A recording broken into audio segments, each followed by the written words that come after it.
Media கிரிக்ஸ் viewers உங்க எல்லாருக்கும் ஒரு பெரிய வணக்கம். இன்னைக்கான வீடியோ என்ன அப்படின்னு பாத்தீங்கன்னா, நேத்து ருத்ராஜ் கெய்க்வாட் அவரும் சஞ்சு சாம்சனும் தான் ஓபன் பண்ண போறாங்க அப்படிங்கிற மாதிரி வந்து கன்ஃபார்ம் பண்ணாரு.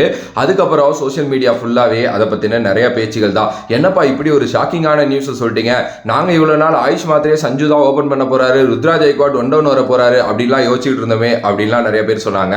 எஸ், இது வந்து கொஞ்சம் வந்து எல்லாருக்குமே ஒரு ஷாக்கிங் தான். பட் ஆனா என்னை பொறுத்த வரைக்கும் நான் என்ன சொல்லுவேன்னா, ருத்ராஜ் கெய்க்வாட் அஸ் ஓபனர் திருப்பி அவர் வந்து கம்பேக் உண்மையுமே சூப்பரான ஒரு விஷயம் அப்படின்னே சொல்லலாம். ஏன்னா ருத்ராஜ் கெய்க்வாட் அஸ் ஓபனரா நிறைய சக்சஸ் பார்த்துருக்காரு. ஓகே, சரி, ஓப்பனிங் வந்து ருத்ராஜ் கெய்க்வாட் சஞ்சு சாம்சன் பண்ணிட்டாங்கன்னா ஒன் டவுன் பொசிஷனை யாரு எடுப்பாங்க அப்படிங்கிற பத்தி தான் இந்த வீடியோல பேச போறோம். ஒரு மூணு ஆப்ஷன் இருக்கு. அந்த 3 ஆப்ஷன்ல யாரு அதுல இருப்பாங்க அப்படிங்கிற பத்தி பேசலாம். ஃபர்ஸ்ட்லி வந்து பாத்துக்கிட்டீங்கன்னா ஆயுஷ் மாத்ரே ஒன்னு ஓபன் பண்ணணும், இல்ல ஒன் டவுன் ஆடணும். என்னைய பொறுத்த வரைக்கும் அவர் வந்து 100% ஓப்பனரா தான் அவரை யூஸ் பண்ணணும். அப்படி இல்லை அப்படின்னா ஏதோ ஒரு இதுல அவர் விளையாடே ஆக வச்சணும் அப்படிங்கிறதுக்காக வேணா ஒன் டவுன் அனுப்பிவிடலாம். ரீசென்ட் டைம்ஸ்ல நடந்த அண்டர் 19 வந்து பாத்தீங்கன்னா ஃபர்ஸ்ட் அவர் ஓப்பனராக தான் இருந்தார். அவர் ஆக்சுவலா ஒரு ஓப்பனர் தான். பட் அண்டர் 19 டைம்ல என்ன ஆச்சு அப்படின்னா வேற ஒரு ஓப்பனரை மேல இறக்கணும் அப்படிங்கிறப்போ அவர் வந்து பாத்தீங்கன்னா அவர் வந்து ஒன் டவுன் வந்தார். பட் ஆனால் இதுல இன்னொரு விஷயம் இருக்கு, அது 50 ஓவர் கிரிக்கெட், நிறைய டைம் இருக்கும், எடுத்து விளையாடலாம் அந்த மாதிரி. பட் அதுக்கப்புறம் வந்ததுக்கு அப்புறம் வந்து ஒரு 2 50 அடிச்சாருன்னு நினைக்கிறேன். நல்ல சக்சஸ் பார்த்தாரு அதுல. ஓகே, சூப்பராகவே விளையாண்டுருந்தாரு. பட் அந்த ஓப்பனரா வந்து அதுக்கு முன்னாடி சையத் முஸ்தக் அலி டிராஃபில கூட செமையா ஜொலிச்சிருந்தாரு.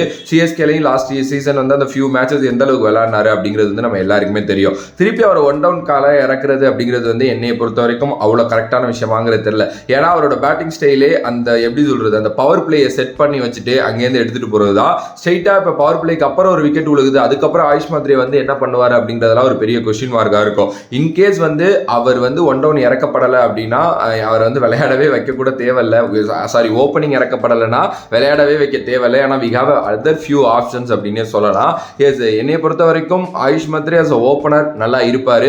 But Ayush Mhatre as a one down வந்து ஒரு பெரிய கொஸ்டின் மார்க் தான். இன்னும் பெருசா டெஸ்ட் பண்ணப்படல, பாப்போம் என்ன நடக்க போகுதுன்ட்டு. ரெண்டாவது ஆப்ஷனா வந்து பாத்தீங்க அப்படின்னா உர்வில் பட்டேல். நிறைய பேர் உர்வில் பட்டேலை பயங்கரமா பேக் பண்றாங்க. ஏன்னா அவர்கிட்ட ஒரு பயங்கரமான ஒரு செம்மையான ஒரு ஆட்டிடியூட் இருக்கு. அதாவது என்ன அப்படின்னா எதுக்குமே பயப்படாம சூப்பரா விளையாடுற ஒரு கிரிக்கெட் ஆட்டிடியூட். அண்ட் ஃபியூ பால்ஸ்ல வந்து பாத்தீங்கன்னா அதிக சிக்ஸஸ் அடிக்கக்கூடிய திறமை இருக்கு. அண்ட் எனக்கு தெரிஞ்சு இந்தியாவில் இருக்கிற மோஸ்ட் கிரவுண்ட்ஸ்ல அவர் விளையாண்டுருக்காரு அப்படின்னு நினைக்கிறேன். ஏன்னா ரொம்ப சின்ன வயசுல இருந்தே கிரிக்கெட் விளையாண்டுட்டு இருக்காரு. இன்னமும் ஒரு சின்ன வயசு தான். பட் ஆனால் ரொம்ப ஏர்லியாவே அவரோட கிரிக்கெட்டிங் கெரியரை வந்து ஸ்டார்ட் பண்ண ஒருத்தர். ஒரு விக்கெட் கீப்பிங் ஆப்ஷனும் கூட. பட் எம்எஸ் இருந்தாருன்னா அவர் தான் விக்கெட் கீப்பர் பண்ணுவார், அதில் மாற்றுக்கிறது இல்லை. பட் உர்வில் பட்டேல் லாஸ்ட் இயரே ஒரு பொட்டன்ஷியல் காட்டினார், எந்த மாதிரி ஒரு கிரிக்கெட் அவரால் ஆட முடியும் அப்படின்னு சொல்லிட்டு. நிறைய பேர் இம்ப்ரெஸ் ஆனாங்க, அதனால தான் அவர் மறுபடியும் பேக் பண்ணாங்க. அண்ட் இப்போ நிறைய பேர் வந்து அவர் வந்து பிளேயிங் லெவலில் இருக்கணும் அப்படிங்கிற மாதிரிலாம் சொல்லிட்டு இருக்காங்க. ஏன்னா அந்த அளவுக்கு ஒரு நல்ல டொமஸ்டிக் சீசன்லேருந்து வெளியில் வராரு.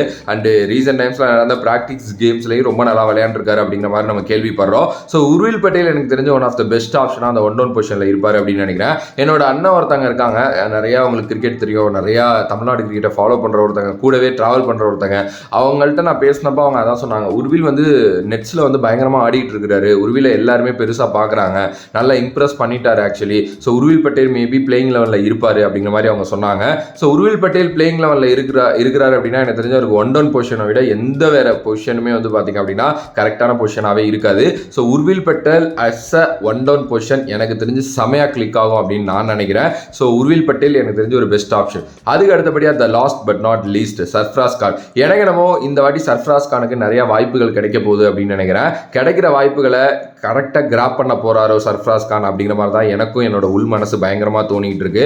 ஏன்னா வந்து நம்ம எவ்வளோ உழைச்சாலோ எங்கேயாவது ஒரு டைம்ல ஏதாவது ஒரு நேரத்தில் யாராவது ஒருத்தங்க அந்த ஒரு ஸ்டெப்பை நம்மளை தூக்கி விடணும். அப்படி விடுறப்பதான் நம்மளோட இவ்வளோ நாள் உழைப்பு, நம்மளோட திறமை எல்லாமே கரெக்டாக கலந்தது மேலே ஏறும். ஆனால் இவ்வளோ நாள் சர்ஃப்ராஸ் கான் நிறைய பண்ணிட்டார், நிறைய உழைச்சிட்டாரு. டொமஸ்டிக் கிரிக்கெட்ல அவ்வளோ ரன்ஸ் குமிச்சு வச்சிருக்காரு. பட் அதுக்கான விஷயங்கள் ஏதாவது கிடைச்சிச்சு அப்படின்னா கிடைச்சிச்சு. இந்தியன் காலப் வந்துச்சு, அங்கே போய் விளையாண்டாரு. பட் அதுக்கப்புறம் ஏன் ட்ராப் ஆனாருன்னு தெரியல, ஹோம் கேம்ஸ்ல ஏன் அவரை எடுக்கல அப்படிங்கிறது தெரியல. ஸோ இந்த டைம்ல மேபி வந்து சிஎஸ்கேவோட கதவு அவருக்கு ஓப்பன் ஆயிருக்கோ அப்படிங்கிற மாதிரி வந்து தோணுது. அவர் எந்த டீம்ல இருந்து எங்க நல்லா விளையாண்டாலும் வாய்ப்புகள் கிடைக்கும். ஆனால் ஒரு சில டீம்ஸ் இருக்கு, ஆர்சிபி, சிஎஸ்கே, எம்ஐ மாதிரி டீம்ஸ்ல நீங்க செமையா பெர்ஃபார்ம் பண்ணிட்டீங்க அப்படின்னா கண்டிப்பா அந்த அது எல்லாரும் பார்ப்பாங்க, மக்கள் நிறைய பேர் பார்ப்பாங்க. அப்போ கண்டிப்பா மக்கள் வந்து பேசுவாங்க, ஃபேன்ஸ் வந்து பேசுவாங்க. அது இன்னும் ஒரு எக்ஸ்ட்ரா ப்ரெஷரா வந்து இந்த செலக்டர்ஸ் ஆகும். ஸோ எனக்கு என்னமோ இந்த வாட்டி சர்ஃப்ராஸ் கான் அந்த மாதிரி ஒரு விஷயத்தை தாக்கத்தை ஏற்படுத்துவாரு அப்படின்னு நான் நினைக்கிறேன். நினைக்கிறேன். And CSK had many histories இந்த மாதிரி. சிவம் டூபேவை நீங்கள் எடுத்துக்கலாம். அதுக்கு முன்னாடி நிறைய பேர் வந்து இந்த மாதிரி வந்து டக்குன்னு வந்து பயங்கரமாக சைன் ஆகி இந்தியா ஆடி இருக்காங்க. எனக்கு என்னமோ சர்ஃப்ராஸ் கானுக்கான கரெக்டான டைமில் கரெக்டான கேட்ஸ் ஓப்பன் ஆயிருக்கு அப்படின்னு நினைக்கிறேன். ஓகே, இதெல்லாம் அவர் மேலே வச்சிருக்க எமோஷன்ஸ். பட் அஸ் அ பேட்டராக வந்து அகைன் ப்ராக்டிஸ் கேம்ஸில் பயங்கரமாக விளையாண்டுருக்காரு. லாஸ்ட் ஒரு 2 டொமஸ்டிக் சீசன் இல்லை ஒரு 3 டொமஸ்டிக் சீசனாக எடுத்துக்கிட்டீங்க அப்படின்னா ஆல் ஃபார்மேட்ஸ்லையும் மனுஷன் அடிச்சு குமிச்சு வச்சிருக்கான் ரன்னு. என்னடா இப்படி அடிச்சு வச்சிருக்கங்கிற மாதிரி தான் வந்து சீரியஸாக இருக்கு. ஒரு அடால் துடால் பேட்ஸ்மேன். அவர் வந்து பார்த்தீங்க அப்படின்னா அவரோட அந்த பாடினால தான் நிறைய பேர் வந்து அவர் வந்து இது பண்ணுறாங்க அப்படிங்கிற மாதிரி வந்து சொல்கிறாங்க. பட் ஆனால் அவர் நிறைய ரன்ஸும் ஓடி எடுக்கிறாரு. டெஸ்ட் கிரிக்கெட் விளையாடுறாருங்க. அதை விட என்ன வேணும் ஸ்டெமினா சொல்லுங்க.